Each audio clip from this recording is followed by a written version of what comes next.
Hey everyone, and welcome to the inaugural edition of the TPH Academy Impact Player Podcast. This is your definitive resource for moving beyond potential and becoming what we in TPH like to call an impact player. My name is Francis Anzalone. I am a hockey coach at heart. I'm also fortunate to be the go-to mentor and advisor to current and potential TPH Academy student athletes and families. I also happen to be the COO of the company as well. What we're going to do here today in the inaugural episode of the podcast is tackle one of the most crucial yet challenging times of the year. It's the time of the year we find ourselves in right now. It's the sprint to year-end excellence. To the student athletes who are joining us today, we think we have a pretty good idea of what you're going through at this time of the year.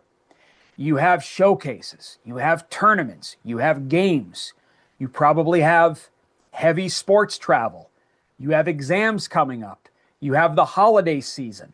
The question isn't, do you have the talent? Do you have the work ethic? Do you have the character or the intellect? The real question is, can you maintain the focus and the discipline that is needed at this time of the year when, let's face it, there are a lot of dynamics pulling you in multiple directions. And to the parents out there who are joining us, we know that you feel it too. We like to call the parents the impact architects. You know, what you're trying to do is manage the logistics, right? While keeping your student athlete grounded and thriving. So today what we're going to do is we're going to tackle the challenges of the busy season, and we're going to give you actionable strategies to help you maintain that focus and maintain that discipline. So how about it?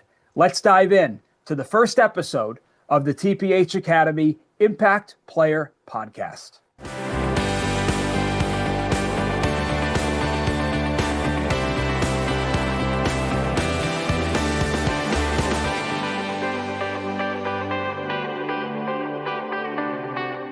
So joining me today are three of my fellow TPH team members. They are here to give you, parents and student athletes, our blueprint for, maximizing performance, crushing those final exams, and finishing the year strong without, of course, burning out. Joining me today, we have Dwayne Norris. Dwayne is a former professional hockey player and professional hockey coach. He's also the dad of three boys who, two of which are going through the hockey journey still right now as we speak. Dwayne is the director of our TPH Academy location in Detroit, Michigan. We have my colleague and good friend, Pat O'Neill. Pat is one of our executive directors in TPH. Pat's son, Aaron, actually went through a number of TPH programs back in the day. Pat's got a real diverse background. He's seen the game, if you will, through a lot of different lenses. He's been in business, admin, sports, education. So really excited to get Pat's take on today's topic. And we also have Lisa Mannion. Lisa is the head of academics at our TPH Academy in Nashville. I think we all would agree that no one in TPH is more in the weeds with the student athletes on a daily basis than our heads of academics. Lisa has a diverse background in education. I think she would be okay with me saying that her claim to fame is that her son, Ryan, actually attends our TPH Academy in Nashville and plays for our Nashville Junior Predators hockey team. So Lisa and her son and her family are going through a lot of what we're going to talk about here today right now. So really excited to dive into this topic here today in episode 1 of the Impact Player Podcast.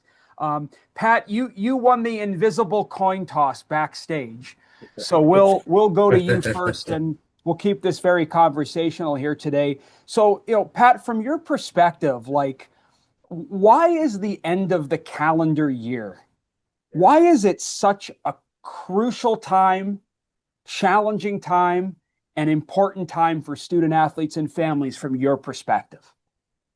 I think it's just you have everything going on that since August, some of these kids have just been going after it, traveling, especially you see it in Nashville, and I'm sure it's other places around the country, is they're just traveling a lot, 2 or 3 weekends out of the month, trying to do academics at the same time, sometimes doing academics in the airport or at home or hotel room.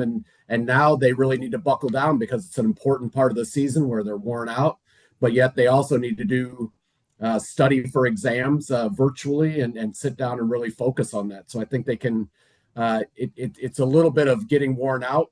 And so it's just kind of crunch time right now where everything is coming together to work on it all at one time.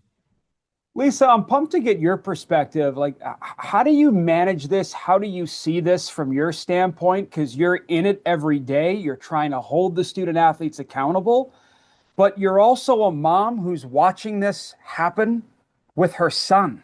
How do you see this time of the year? Well, crunch time is a good phrase to use. That's what popped into my head first. But I think I'm a bit more empathetic because I see my son doing this. And so I see Ryan trying to get his academics in between going to Detroit and Dallas and Denver and you name it.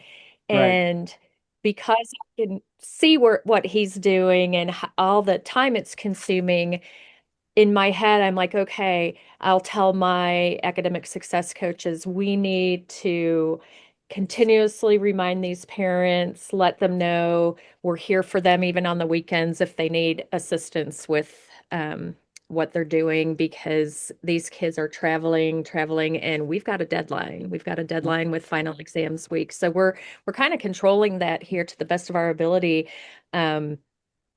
Where we want the kids to finish before finals week Yeah. so they can actually breathe and study for their finals. And it's crazy time, but we figure it out. And I think Yeah. watching my own kid go through it, I'm able to help my coaches help the kids as well. Dwayne, I want to get your take on this because, Lisa shared a bit about how she coaches and instructs her staff, her team members to keep an eye on our student athletes during this time of the year. But like you coach 16U hockey in Detroit, not every player you coach goes to TPH Academy, uh, is under the direction of a Lisa every day. So, what advice do you give those student athletes, those families? Maybe they're in traditional school, trying to juggle all the balls to maintain focus at this time of year. What I would say is, and I think you brought it up earlier at the start of the podcast, like you're almost to the halfway point of the year. So a lot of your hockey schedule and games are always busy in October, November, or it is for us. And then it's focusing on school and finding a balance between being a good student, obviously working on your development. And I just think, you get to this time of the year, right? You're in the dog days, if you will. Yep. And especially the kids that are a little bit older, and I'm working with some of the older kids, but I really enjoy the younger ones as well. It becomes a job for them. And I think for them to understand that if you're going to play at another level, whether it be junior hockey or college or pro, and been blessed enough to have three boys to do all those levels, like you got to commit. It's not just for a week or a day or a month. Like it's year round. And it's unfortunate for guys that are a part of development or coaches because we don't want it that way. But there's this fixation that, you have to do more. And sometimes that more needs to be a little bit less because they need to enjoy it, whether or not it's, trying to make sure you're are avoiding injuries because you can overtrain. We want them to miss the game. We want them to still have passion, all of that stuff. So this time of the year is always interesting for me. And I think you kind of weed out the kids that aren't as highly motivated as what they thought they were.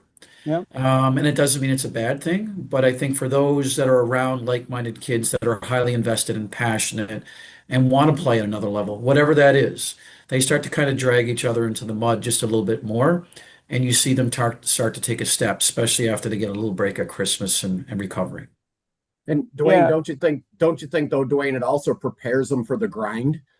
Because when Aaron played in the BCHL, they played almost 90 games Yeah, during that time. And so to prepare now, like this yeah, is just a small piece of the grind, right? yeah. I think it does prepare them for the grind. Yeah, you're In right, this Pat. season. And not only that, right? It's I'm 55, and when I look back at my hockey journey and was blessed enough to have some great coaches and be in a lot of good situations, like they have so much resources here, right? Whether it's having quick huddle talks with coaches that can help them work on confidence, or whether they're being pulled in to do some video because they want to see what they're doing wrong and have someone neutral try to correct and direct them. So there's just so much stuff that we can do to help them and keep them on the path and let them know that they're doing well. And I think right now in today's worlds of sports, like there's so much pressure on kids. Some of it is brought on by themselves. A lot of it can be brought on by parents, is to let them know that they're still doing well. There's still an upside. There's still a ceiling. They're getting better. They're doing things right. They're checking the boxes. And to your point, think about how much more advanced these kids are going to be when they do get to the crunch time of junior hockey or whatever it's going to be at 18 and 19. They've already they've already been a part of this gauntlet of time management and grind for years before. They're ready for it. They're Yep. prepared for it. And Right. it's also the mentorship conversations that you have. And I just, I look at our middle schoolers, and we have, well, 56 or 57 students here and roughly 20 in the middle school area. And I was telling this to a parent the other day, and they're really happy with their development and their maturity and how much more invested they are. And I just think about like how much more you can mold those kids right now at that Right. age as a seventh, eighth, ninth grader, not only to be a good athlete, but time management skills and being a better human being and being involved in community and all the other stuff. So I just look at this like they're so blessed to have the opportunity to be around people that care and have parents that are, very fortunate to be able to put them in this situation. Like this is not the norm for kids to be able to do this stuff. Right. And God, if they're not taking advantage of it, then maybe the dream they're just talking about it, not willing to pay the price for it, so to speak. As the three of you know, because you live it every day and probably sell this message every day, one of the three character traits we talk about in TPH is discipline.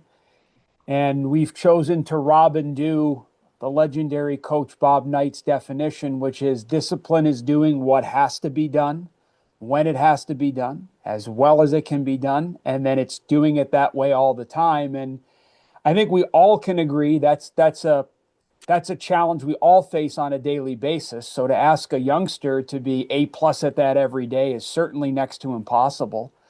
I'm curious, Lisa, from your perspective, like I look at discipline and that definition as being so key in the month of December.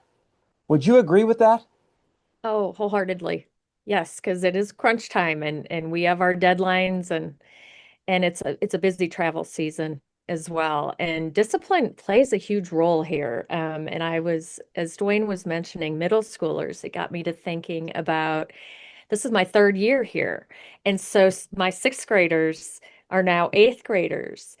And I can think of one in particular who struggled in Right. sixth grade. This was new to him. And we just helped him discipline himself. And I remember the continuous meetings with mom and dad and phone calls and the parents being frustrated. And I'm like, please don't give up. He's learning. We're all Right. learning. Right. And this child now, I think, just finished his semester early. If not, he's about to. And I would have never believed that 2 years Yeah. ago. But Right. we helped encourage and mold the Yep. discipline to, okay, I am traveling. Okay, yes, I hear Miss Lisa in my head saying, work ahead, you need to work ahead. And this child does now, and he knows his travel weekends. And then he even came to me and was like, I'm almost ahead where for Thanksgiving, I don't have to log into school. And that was huge, Right. Yeah. huge from Right. Right. sixth grade. So I, discipline is huge. I think a It's great part. interesting if, sorry, go ahead.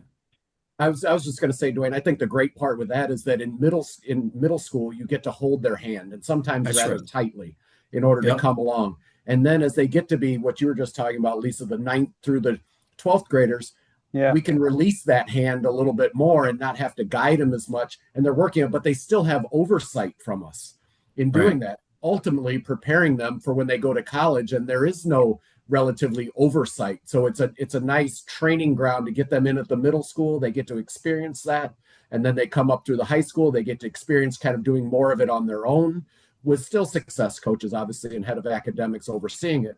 But they get that guidance, and then off to college where they get to try it on their own. And they're so much more prepared versus high school kids that don't have this experience, that they get to do it for the first time when they go to college. So it's a great experience. And that's a good point, Pat. You know, like, okay, so we talked about the middle school. Now talk about the 10th, 11th, 12th graders that are getting, you know, ready to go to junior hockey. And majority of junior hockey teams now, they do virtual learning. Yeah. My son's at Bowling Green. He takes 3 of 5 classes as virtual. They can't take class on Friday. They can barely take class in the mornings before 12 because they, you know, have video at 8 and practice at 9 and post workout and stretch and all that. And in college, nobody's holding your hand. The profs don't care if you don't go to class. Very few are taking attendance. That's on you to show up, learn the material, and hopefully pass the test and move on. So these kids are going to be so much more prepared for, I think, college life. And I'm not saying that it has to be college that somebody wants to go to and it's the only way to have success, because it's clearly not.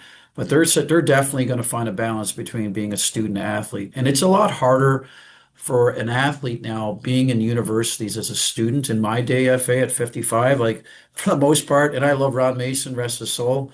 He was one of my best coaches and best mentors, but we just kind of stayed out of trouble, stayed eligible, and be a good hockey player. Right. Now these kids have to be good students as well. And the expectation by the academic team is that they're going to hold a high standard for them academically. It's a lot for these kids that are athletes in college and trying to find a balance between being a good student and also progress as an athlete. Yeah, so I'll go to Lisa on this, and then Pat, I want your take on it too, just because, again, of your unique perspective. So let's take Dwayne's example, which was of a college player. Let's maybe scale it back a couple years, call it a middle school, high schooler, not attending TPH Academy, doesn't have a TPH Academy team member individualizing the experience for them, customizing the experience for them like we do. What type of advice would you give that youngster or their parents to stay on top of it, not freak out, but also not fall behind? Loaded question, I know, but we've got time for it, and we've got 4 people here who can try to unpack it if need be. Well, there's so much I could say about that. I know. One thing I've learned in my own experience with my own children, keep a calendar, keep a schedule. My oldest, get on a schedule. Make sure you have alarms set and reminders. That's a good one. Reminders is a huge thing. I'm working on my oldest with that one. You have a phone, set reminders. Just ask Siri to set these reminders. I want to say the kids here are kind of used to that due to their schedule. Like some of my kids, their little alarm will go off on their phone and be like, oh, it's time for us to go get our smoothies, and stuff like that. Keep that habit going in order to survive, past high school. Stay on top of everything. And this is the hardest thing. This is the hardest thing for teenagers today. Check your email. Check your email. Professors today still communicate solely through email, whether you are in brick and mortar school, TPH, virtual.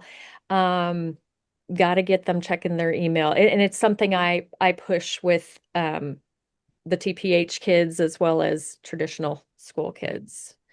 Pat, like, one tip above all, like if you had to boil it down to one thing, one message to student athletes and families out there right now that are trying to maintain the focus, prioritize, like what's like Coach Pat's one tip for success here? I think it's the calendar. I think it's laying out the calendar and setting realistic deadlines for yourself. Set them ahead. If something's due in 2 weeks, set yourself for Tuesday or Wednesday to finish it up, so that you have another day to look over it. in doing that piece. That's what I would say. Setting your calendar, getting used to working it electronically, knowing when those due dates are out, and just giving that overview of what you need to do over the next. So you come back from Thanksgiving, what do you need to finish before December 16th or whatever your day is there to end, and then set yourself a little timeline for yourself. Dwayne, do we have to be mindful of burnout even now in December? I mean, that seems crazy to me. I mean, we've got athletes from 18 disciplines and sports across TPH, but hockey's obviously our bread and butter sport. Like it's crazy. Like tier one hockey is probably more than halfway through the season, and it's December. Like, is December a burnout month? Is that a real thing? Well, I can just speak for like the last 14 years. I've been coaching the 15s and 16-year-olds, or mostly 16s.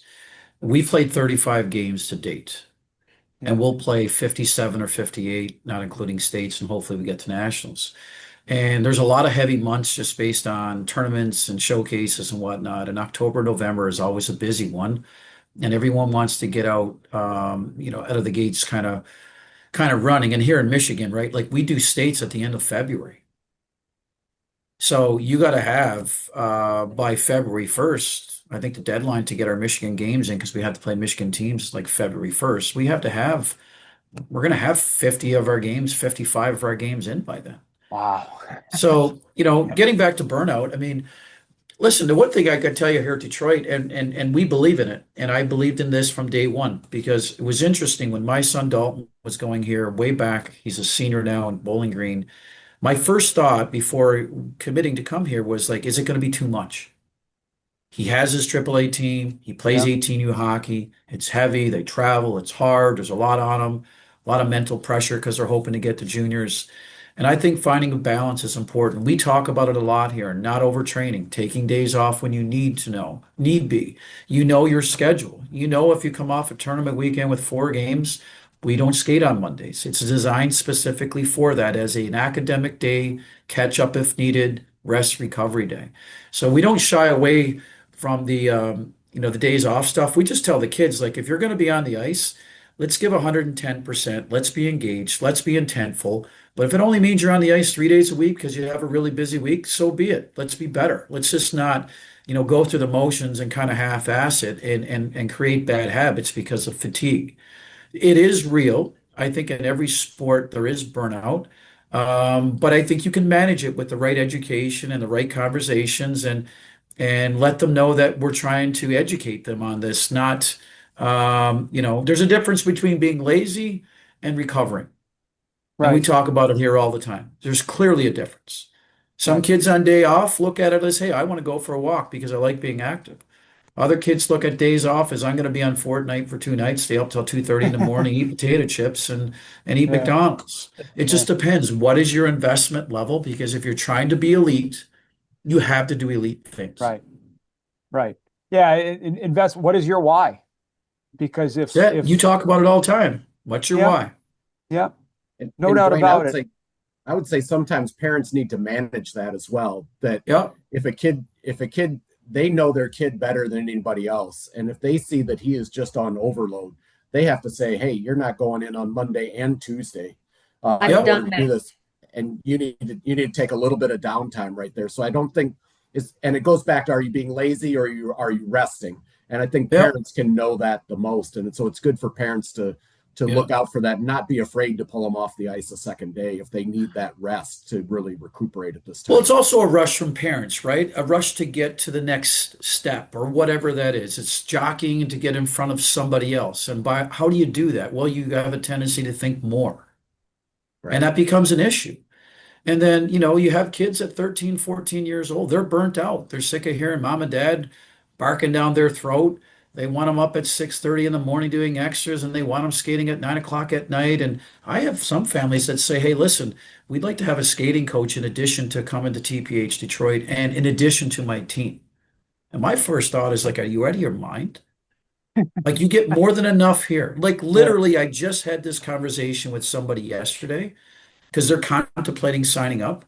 I'm like, why would you want to do more? You have 3 days a week with your team plus games. You have 4 days a week if you want it here. How can you expect your kid to be energized and love the game and be passionate, and be on the ice that much. It just doesn't work. Yeah. So I feel like, and I've gone through this with my kids at all levels, there's this rush to get somewhere. And then when they get there, they don't know how to handle it, majority of them. And there's this payoff that needs to come with it because they've invested so much time and money and energy, and a lot of it's coming from the parents. Right. And you see kids quit. You see Right. kids going to physiotherapy for shoulder at 12 years old because they throw 100 pitches a weekend, three times a week in baseball. Like, what are we doing? Right. And we had a sleep doctor come in and speak to our kids at our academy, and he talked about one of the number one things is making sure that the kids are getting enough sleep and rest, Yeah. and that Yep. that will ultimately make sure that they, that's the best thing they can do rather than practicing or doing one more thing, Yep. within reason, but getting that sleep and that rest. And so, I'd say that's another thing about this time of year is making sure that their kids are Yeah. getting enough sleep. What they 100%. need to do. But Lisa, it also bleeds into mentorship, FA. Sorry. Yeah. I don't mean No, to go ahead. hijack you here. This also bleeds into mentorship, right, in what we do. Yeah. Like, one of my favorite things here at TPH is the mentorship sessions that we do. I know you're spearheading some of them, and we also have in conjunction with yours. It's the mentorship sessions, which we're doing probably every 10 days here, 30, 40 minutes, basically almost once a week. And it's just a good open forum conversation and having them brainstorming and ideas and what's your goals and how do you deal with stress. And I love it. It's one of my favorite things because now you get inside the head of a 12, 14, 16-year-old, how they're feeling, and they're writing it down. And I Right. think that's really important. There's a lot up here right now for these kids, and they need mechanisms to help relieve that type of stress and understand they're okay. Yeah. Lisa, do the student athletes that you work with understand and embrace the importance of sleep?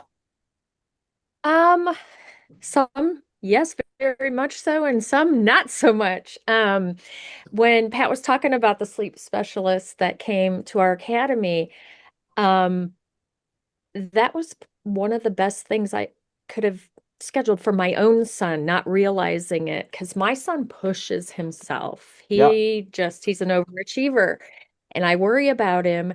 And then after listening to the doctor talk, I kind of brought it up to him like, dude, when we got home from Dallas or whenever at midnight and you just were up and at him the next morning, and I tried to tell you sleep. Well, then after he listened to the doctor, he asked me if he could get a tracking band. I Yeah. don't remember Okay, what there it's we called. go. And it tracks his sleep. And now, like, he's like, oh, wow, wow. And I said, remember what Dr. Hoffman said? And he's like, yeah. So it like hit home with him. So, and I know some people have the other side where it's like, come on, you need to get up. And they're like, no, I don't want to. Well, my kid is up and at him every day. And now I ask him to check his report, and he does because he's like, Right. okay, maybe I'll play better this weekend if I actually do sleep in tomorrow and stuff. So, Right. But you see, like Dwayne, that there it is. And it's not a bad thing. It's just the world Yep. we're in today. That example, the individual needs the data. When the Yep. individual has like the device or apparatus and the data or the why, now suddenly it hits them. But, and Lisa, you'll take this the right way. If mom Lisa or dad says it, it can't be important. But then the sleep doctor says it, and then the Right. data hammers it home, and it's an app yeah, on my phone. And now all of a sudden it makes sense to me. Like, welcome to soon to be 2026, right, gang? right. So it's the world we're in here Very today. true. Okay, so in that example, the app, the device, the apparatus, probably a good thing. But I'm sure there's a lot of student athletes right now, a time of the year where they need to prioritize rest. They need to watch their energy levels. Parents need to guide them. A lot going on. We've got the holidays, which we haven't really even touched on that dynamic yet. There probably comes a point in time where the devices need to be put away. Your head needs to maybe be laid on the pillow. So, is there a non negotiable piece of advice, Pat, or maybe a rule that we should be giving the kids about their screens and their phones? Like it could be a no device after this time limit on this app. is there anything we can or should do there? FA, for me, I think you always give your kids guidance, right, on what they're doing. But I also think it's this piece that we talk about. They're going to go to juniors and there's nobody managing their phone. All right. When they go and do that. And so, yes, I think the guidance is important. And I think it's giving them guidelines and talking about it. But also we are trying to prepare them for the future and what they need to do. So, it is good not to have your phones on at night. It gets better sleep. Dr. Hoffman will say the same thing. They shouldn't have the lights on and doing that kind of thing. So there's lots of information and sharing that information with them. But also I wanted to bring something up earlier when you were talking about, what's my one guidance to parents. And I think it's important to realize too, failure is not a bad thing.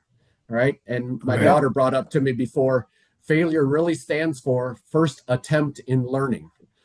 And so for your kids to fail sometimes, it's okay. As parents, sometimes we try and step up and try and solve and make sure that they don't fail. And I think at times they never will learn what they really need to. So I bring that in from before the conversation we talked about and how can we help our kids. We lay out the plan for them and kind of check in with them. Instead of micromanaging, just kind of check in, say, hey, the deadline passed. Did you get it done? Here with the phones, here's what's happening. You should put your phone away at night. You should get more sleep. And if they do that and they're successful, great. If they're not, you can lead back into, hey, this is one of the things. You're not getting this done. Should have gotten more sleep. You should have finished this up. So, that's kind of my thoughts as far as phones are concerned and helping them for the future. Lisa, I'm sure we have parents watching this or listening today who are trying to stay on top of their kids, stress the importance of academics, not falling behind with all the traveling that most athletes, not all, are doing at this time of year. Maybe we have coaches watching or listening today that really place a priority on academics and they want to make sure that their players are keeping that as point number one. Any suggestions or tips for the impact architects, the impact multipliers, which we like to call the coaches, on making sure academics stays 1A or 1B in the minds of the kids at this time of year in particular? So that is something here at TPH Nashville that I value greatly, that our coaches support us academically 100%. They're doing their own thing on the ice and the development. We're over here in the academy with learning. And when a student starts falling off the wagon, like the falling behind or grade drops, we do all we can on our end. But then when I reach out to the coach and say, can you pull so-and-so aside and talk to them? It makes a world of difference. And it's unbelievable what just a coach talking to his player does. And the turnaround we see, having the support from the coaches, because they look up to the coach. They know the coach is helping them develop to go further in life.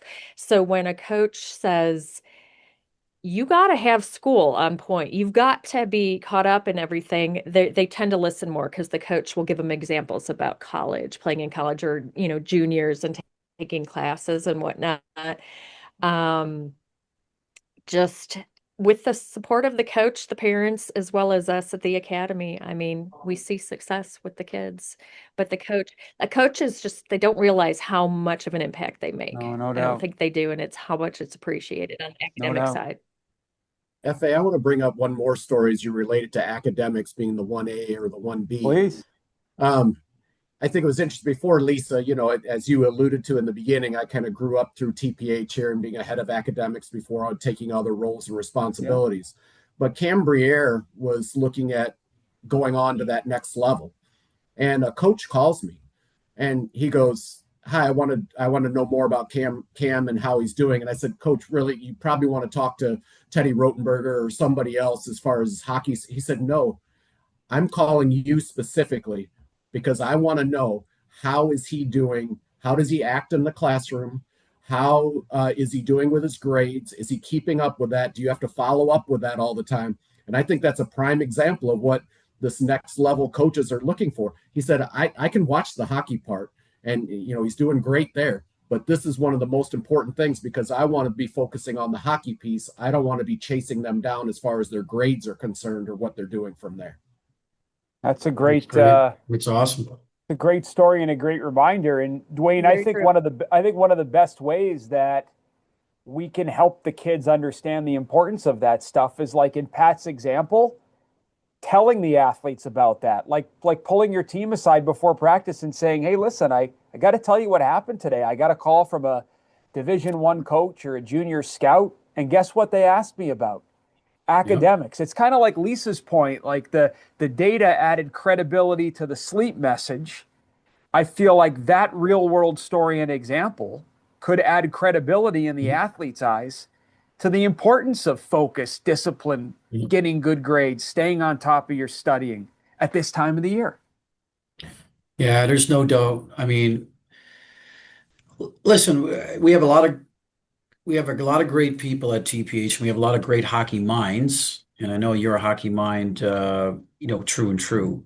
And I think it would be a disservice for us not to pull on those types of stories. We do it here all the time. I can tell you. Ray Bryce was an assistant coach at Michigan Tech last year. I've gone through this gauntlet with 3 kids.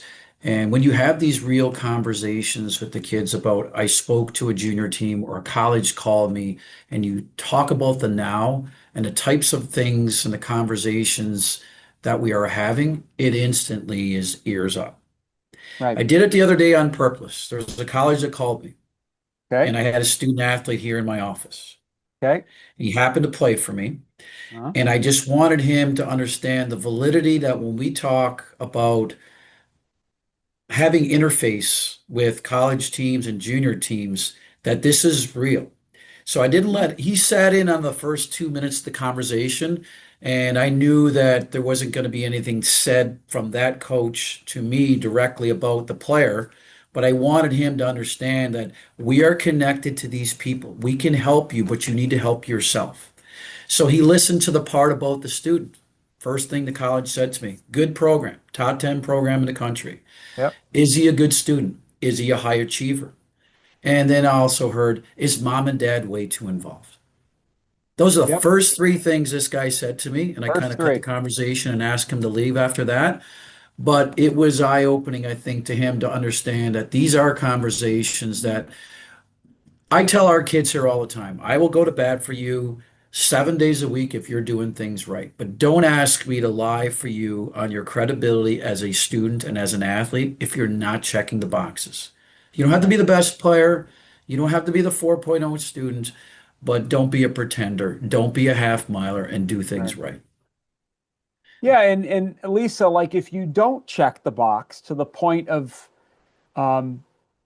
no one's perfect, failing forward, like if you don't check the box, just acknowledge that you didn't check the box, assess what you need to do differently, and try and do it better the next day, right? Like you're not going to check every box every day, but it's how you react to it, especially at this time of the year when your next day is probably filled with a lot more traveling, games, showcases, academics, holiday parties, etc. I agree. I agree wholeheartedly. And we're here to help with that. I have an 18U AAA player who is struggling a little bit, and we worked with him quite a bit over the past 2 weeks and got him over that hump. And he Right. came in today and was just happy as can be. And I looked at him, I'm like, your relief is palpable. We got you over this, not the end of the world. We checked the box. It was a struggle with he was in an AP class, which is a lot when you're a AAA 18U traveling all over the place. And we got him through this hump, and it was the end of the world for a while, but he's great. We're, like this too shall pass, and we're here to help you. All right, I want to, since we're telling some pretty darn good stories and giving some good examples, I'll throw my hat in the story ring. This is probably about 3 weeks ago. I'm in an airport, and I can't recite this verbatim, but I can give you the general gist, and I can nail verbatim one word I heard while I was at the gate waiting to board my plane. It was a parent with two youngsters, probably elementary, maybe middle school age, talking about how much she's had to stay on her kids at this particular time of the year. And this is what I heard verbatim. I'm tired of being a nag. You all are parents. I'm not. Any advice for parents on how to be sure they're heard at this time of the year and they don't become a nag in their child's eyes? Or is being a nag just part of the gig? What do you think? I won't repeat myself on some of the things I said before, but I also think it's asking them, what do they need to be successful? How can I help you? Are there any roadblocks that I can remove for you? Okay. It may be, would you like, is it better to have dinner before you study or after you study? I like that, Pat. And so what would make it easier? I know you're really busy this time of year and everything's really going, quick and you're tired and everything else. What can I do to help you? What would make things easier for you? And so just ask them directly that question. And then they have some buy-in to what's going on too. And they see that you're trying to be as helpful as possible versus the nagging piece. I would say it's okay to nag to an extent. Mm-hmm. We've noticed with our own kids, like one day my son was heading out, it was a school night, and my other son's like, don't forget your curfew, it's school night, blah, blah, blah, and just completely repeated everything that we always say, but we were like, job done. We didn't have to say it. So I don't know. And But it is, Patty, Lisa, correct. it's that consistency though, that you consistently are saying the same things and you bring that point up, is that you do consistently say the same things, and overall then they'll come back and repeat what you said. They act like they're not listening now, Right. but down the road they say, and then they start setting those same things up for their own kids, or they start telling other kids those exact same things, which ends up being Right. funny. You know what I would say to that? It's interesting. Like everyone's parenting style is different, right? It just depends what you want to be. Like Yeah. I'm not there to be their buddy. I'm there to parent and set them up for success in life. That was the way I was raised. It was the expectation. Um, I'm going to do everything we can, your mother and I, to help you guys live out your dreams, but I'm not going to feed you a crock of BS. I'm not going to tell you how great you are when things aren't going well, especially based on effort. It's okay, I think, to have those firm conversations and transparency. It doesn't mean that you don't love them, but the reality is right now, this is their journey. This is their investment. And guess what? If you don't want to work hard at it, you just won't go. You Right. just won't be here. You just Right. won't play AAA hockey where it's $400 a stick and you get frustrated and you smash it off against the boards, and your mother and I got to figure out how we're going to have another shift to pay Right. for it. So it is what it is. There's a lot of that going on right now. I don't want to sound like the old school hard dad, but me and my kids have had fun conversations in the last 4 or 5 years now that they're adults at 28, 26, and 24. I think they would tell you that there was a lot of life lessons. There were some hard conversations. It was to make you be a better individual with thicker skin and to be a high achiever and follow through with it with consistency and not just tell you how great you are all the time. There's a lot of that going on right now. Mom and dad want to intervene, make the excuse. He's not getting the right ice time. He's playing with the wrong players. Let's change teams. Let's get the better skates. The reality is you got to be the one that's motivated and do it. If not, good luck, because you're just never going to make it to the next level. It's that simple. It's not rocket science. I'm going to shift gears slightly, even though the coach in me, Dwayne, wants to stay on that topic for another 2.5 hours. I don't know if we'd have an audience left. And I do want to talk about the holidays, because the title of episode 1 is Player and Parent Strategies for Year-End Excellence. And to get to the end of the year, we obviously have to experience the holidays. Pat, I'll throw this at you first, and then of course anyone can chime in. Um, any tips for staying focused with the holidays? Or do we even need to give tips on that? You know, parties, gifts, purchases, family events, all this stuff that comes with the holidays. Like, if you ask me, it's great. But some kids out there lose focus at this time of year because of that stuff. Obviously, Dwayne is connecting with the point. Number one, do you see that? And number two, if you do, any tips in Pat's playbook on how to help? I think I'll go to what my dad said, everything in moderation. Uh, and just, I think too, we do have to remember they're kids. Yeah. And that to keep that childhood, those memories there. So I do believe it's a balance in what you need to do. And so I don't think you throw everything out the window. All of a sudden you either go all into the party or just train even more. I think you find that balance and we talked about earlier today, some rest. It is important to take a little bit of time away on certain days instead of being 5 days a week. Are you 2 days a week finding an extra skate or a stick and puck or something like that? And many of these kids will also be playing in some kind of holiday tournament. So, Right. Keep yourself sharp, but I don't think you miss the experiences either of what the holidays are and the family time, especially when you have the 14s and 15s. And some of those kids at 16 or 17 will be, going away for a bit. So balance is what I'd say, FA, is find that balance. Yeah, and I think, Dwayne, is it even possible to shut down even for a day? Can that be done nowadays? Yeah, it shuts down. Like we play until the 20th of December, but we do have a couple kids out of state. And we take actually our team will take a week off. And I like that because we still have enough time when we come back to prepare for the next game. Gives them a chance to get away, decompress, be away from the game, and rekindle their love for being back on the ice because they're highly motivated kids. They want time. But when they get back on, you want them to kind of take it to another gear. It's tough though. It just depends on coaches and what they believe in. And I believe that, hey, when you're playing, you're on 24/7 when you're playing. But when you have a chance to get off, go do your thing, do other things, hang out with other people, play another sport. I don't care what you do. Revisit it, Yep. miss it. Lisa, if I'm not mistaken, and we'll start to round out here. December and January are obviously big months for final exams for the semester. Yes.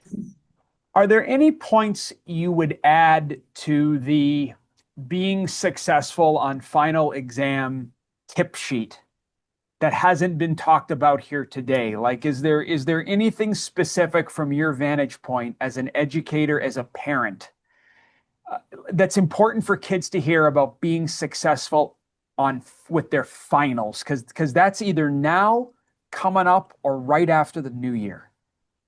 It's all about what Pat mentioned earlier, pacing yourself and allotting the time. And that's kind of what we're focusing on right now at the Nashville Academy. We're telling the kids you have your final exam days, which is the third week of December.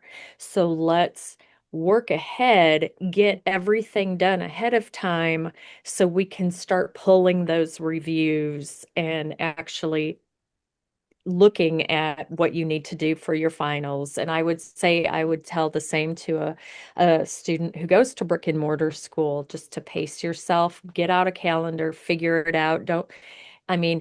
Last minute rarely works for anyone. It's all about the pacing and disciplining yourself. FA, I know we're focused on the end of the semester and getting into the holidays, but I think it's also important to take some time at this time of year to debrief on how did your first semester go. Good point. And then in the second semester, because for our kids, it's a whole, you finish and you're starting from the beginning again on pacing and everything else. And so, hey, where did I mess up, or how did I not do things right how did I end up here if there's a lot of a struggle? And so debriefing on here's what I'm going to do for next semester. So take a little bit of time to debrief so that you're ready to start fresh. You start at zero again, or everybody has an A or whatever you might say. And so now we can work for that second semester on how I don't end up in the same point next year, It's at the funny end you of the say second that. semester. It's funny you say that, Pat, because I just gave that piece of advice to a student. Um, Even a go-getter student. I have a couple of those who are like, okay, I'm ready to start my second semester now. And I was like, chill. Like that's wonderful. And I love that about you. I'm not going to start it for a week though. I need you to take that week to debrief and Yeah. just focus on yourself, That's visit your great. family. Um, Hang out with your dog, like just do something. Think about your elective. I don't need your elective choice tomorrow. You're not starting it tomorrow. Like I've had to tell a couple of kids that just take a little time. But those who don't want to start early, which is totally fine, like take the time to debrief, take the time to reflect on your first semester.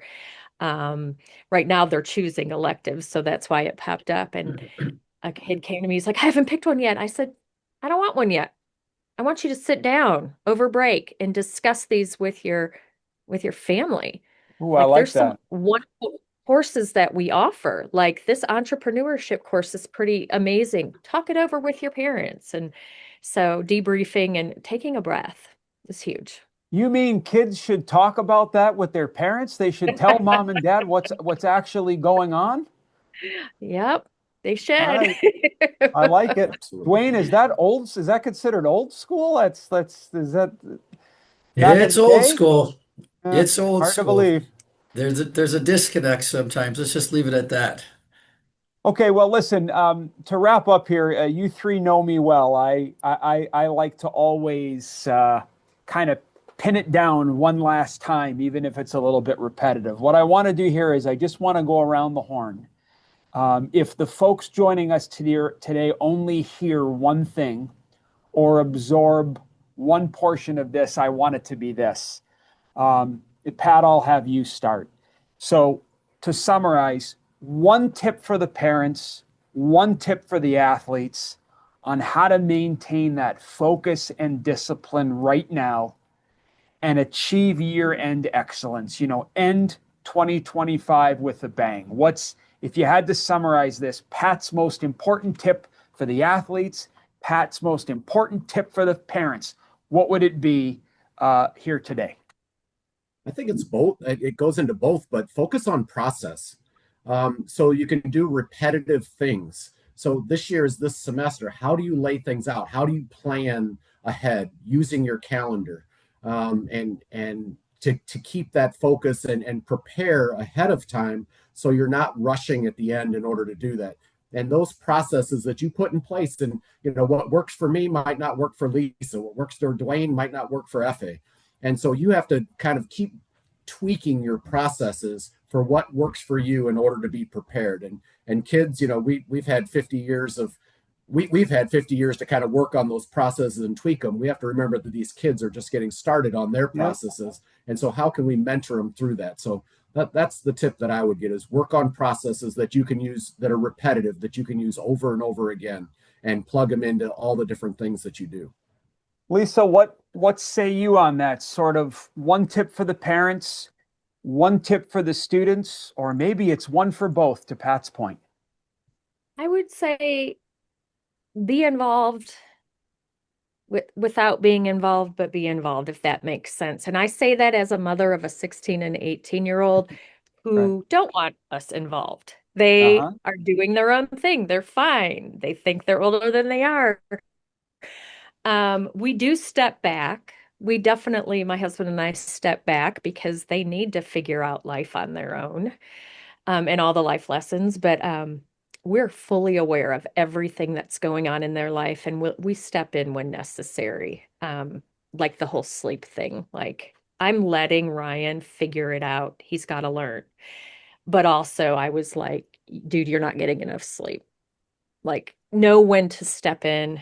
And same with the kids. I mean, we always tell our kids, like, hey, we know that you're great. We know you're perfect and everything's going well, but we're here for you. If you need something, just Yeah. let us know.